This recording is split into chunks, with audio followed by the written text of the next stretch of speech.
In the long run, you know, rumor twists and turns, but truth stays straight and narrow. In the eventuality, I was vindicated because the court is there. So it wasn't about a palatial home for the Chief Justice. It was about a court. There was that issue of the court that I've explained. There was also the issue that arose about the house. And eventually, the only claim at the time about that, and it's good that I talk about it, the only claim at that time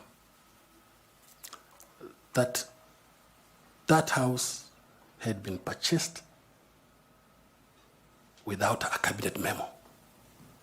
You know, for purchase of a house at the time, you needed a cabinet memo from the president. We had just come into that institution with the exit of President Iebc. This was the new administration. Government documents, when there's change of government, takes forever to get them. When that memo eventually was established and found where it was, it spoke the truth. What the management was doing was only implementing what the cabinet memo by the former president had said. But because there was change of government, there was no memo to be traced. We had a challenge with that. But eventually, that was also withdrawn. Thank you, Chair. So, Bwana Kakai, were you dismissed from the judiciary or you left at will?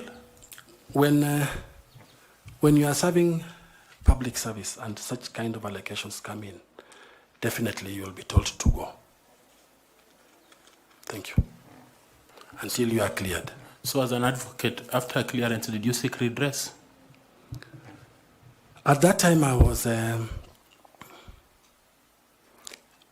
I decided to forgive because some of those things were done by people I didn't understand. But because I'm a Christian, I forgave. And I moved on and started doing other things, including these election issues. So I forgave them. So in the records in Kenya, is that you have been dismissed for gross misconduct, for violating public procurement law in Kenya? No, that will not be the law. That will not be the thinking, that will not be the understanding. I was not dismissed on those grounds. What were the grounds? You know, when that happened, they said that everybody must go and processes must take place and procurement and the EACC must come in and do the investigations and so forth and so on. So then, ideally, everybody was then let to go. And that's what happened, and I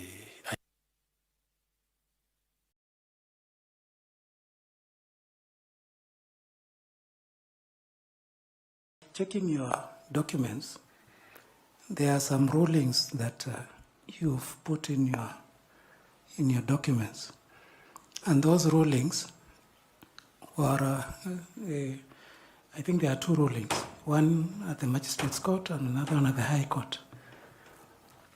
And actually, it was about withdrawal of the case by DPP. But I've not heard you mention anything about it, or that's a different case from what my colleague had just asked. Oh, thank you. It's not clear what you're explaining and the documentation that you've submitted.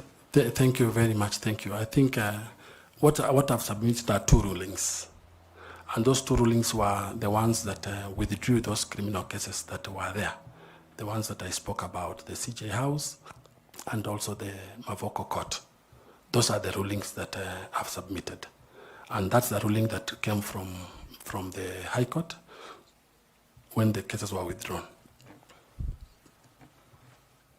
And they're on record. Okay, Caro, do you want to engage a bit? Yes, Chairman, thank you. So, Mr. Kakai'S, the cases were withdrawn under Section 210? Or on what basis did the DPP withdraw the cases?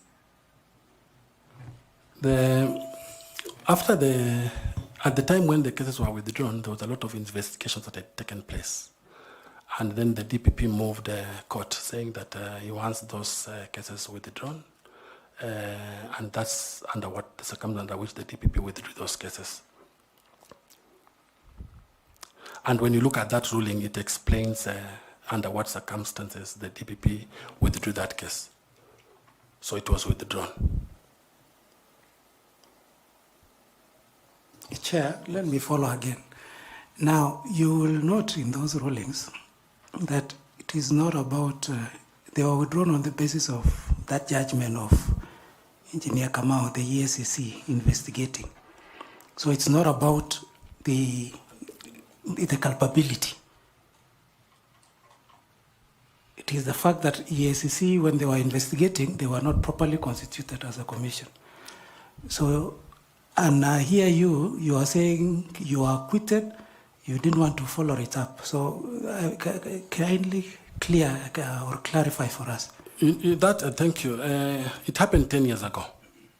This is an issue that happened 10 years ago in 2015. And when we went to court, of course, we defended ourselves. And eventually, after about almost all witnesses had actually testified. And at that time, in his wisdom, and looking at Engineer Kamau's case, because that was an active case at the time, in his opinion, then the DPP felt that he would withdraw those allegations.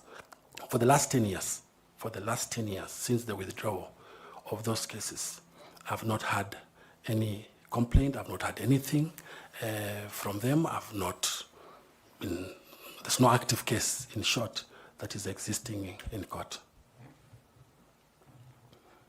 Okay, thank you.